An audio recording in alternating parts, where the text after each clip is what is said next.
Permettez-moi, j'hésitais beaucoup à vous parler d'Halloween. Vraiment, j'hésitais beaucoup. Mais j'étais terriblement choqué hier.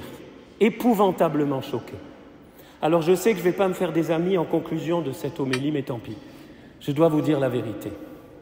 Halloween est une fête païenne qui célèbre un dieu de la mort.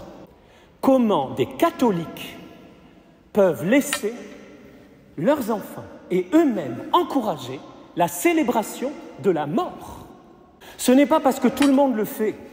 Ce n'est pas parce que les médias, et surtout commerciaux, insistent. Ce n'est pas parce qu'on vous dit « ce n'est pas grave ». Quand on enseigne à des enfants de jeter des sorts, vous allez dire « mon père, vous exagérez ». Je ne suis ni complotiste, ni extrémiste. Ceux qui me connaissent, ils savent. Mais je ne comprends pas comment on exalte l'horreur, la mort, le sang, et en plus, qu'on ne se pose pas la question, excusez-moi, je me mets en colère, pas contre vous, mais contre le démon, parce que là, Satan s'en sert. Désolé de vous le dire, Satan s'en sert, très insidieusement, sous couvert de « c'est la fête », sous prétexte que « ouais, mais non, mais mon père, vous êtes exagéré », etc.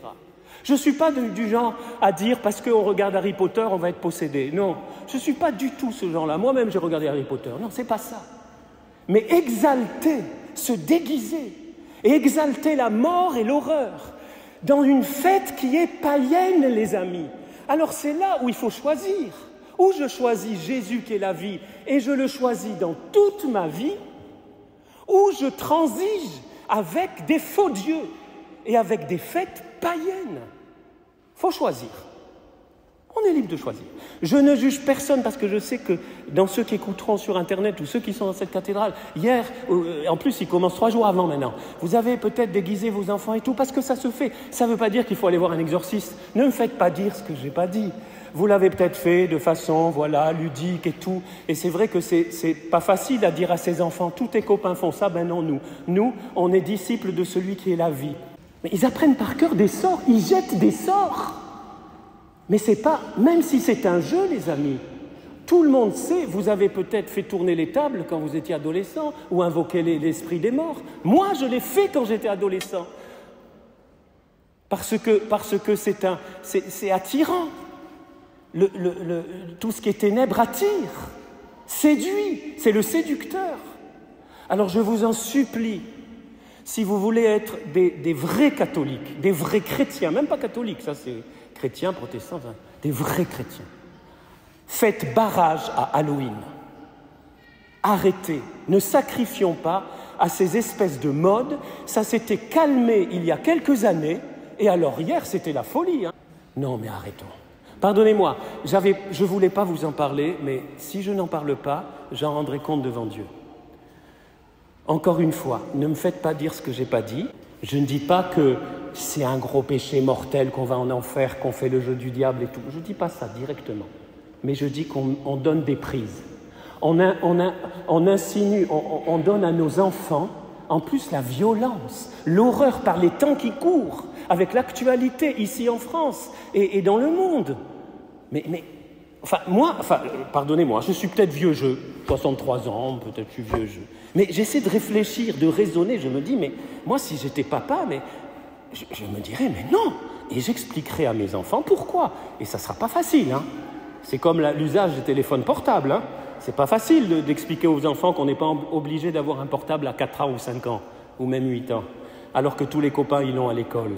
Eh bien oui, ça c'est les chrétiens, les amis. On est des résistants. On ne va pas dans le sens du courant. Et plutôt que de le dénoncer, annonçons. Je pense qu'il vaut mieux annoncer que dénoncer. Là, je dénonce un peu parce que c'est l'homélie, on est entre nous. Mais c'est plus d'annoncer la vie. Et au lieu de Halloween, faisons Hollyween. Les saints vaincront. C'est la fête d'après-demain. Rendez-vous pour la Toussaint. Les saints vaincront. C'est la sainteté, c'est la beauté. C'est pas la laideur, c'est pas l'horreur. C'est la vie, c'est l'éternité. C'est pas la mort, c'est pas la violence. Merci Seigneur d'éclairer nos consciences, nos raisons, pour que nous changions. Et vous voyez pourquoi j'ai pris cet exemple? Je me suis dit après coup, ce matin, à la sacristie, je vais leur en parler. Pourquoi? Parce que ça, c'est un exemple typique d'une vie transformée quand on laisse Jésus rentrer. Si on ne le comprend pas du fond, on ne comprend rien à ce que j'ai dit et on va me traiter d'extrémiste, etc. Mais si vous accueillez Jésus dans votre vie, dans votre cœur, lui qui est la vie et qui veut le bonheur, vous allez tout de suite comprendre. Il n'y a même pas besoin d'homélie. On comprend tout de suite, c'est une évidence. Il transforme ma vie, il transforme mon comportement, il transforme certaines habitudes que j'ai peut-être depuis 50 ans et il me donne de me convertir aujourd'hui, de changer. Non pas pour une loi morale seulement, non pas pour être en règle avec ce que Dieu demande, mais par amour, comme Zachée. Et c'est ce qui me plaît beaucoup chez Zachée. C'était pas un saint. C'était pas un saint, loin de là. Il était très mal vu. Mais Jésus est venu. Jésus, il vient pour nous sauver. Il est le Sauveur. Accueillons-le chaque jour. Et il va nous donner toujours plus de joie. Au nom du Père et du Fils et du Saint-Esprit. Amen.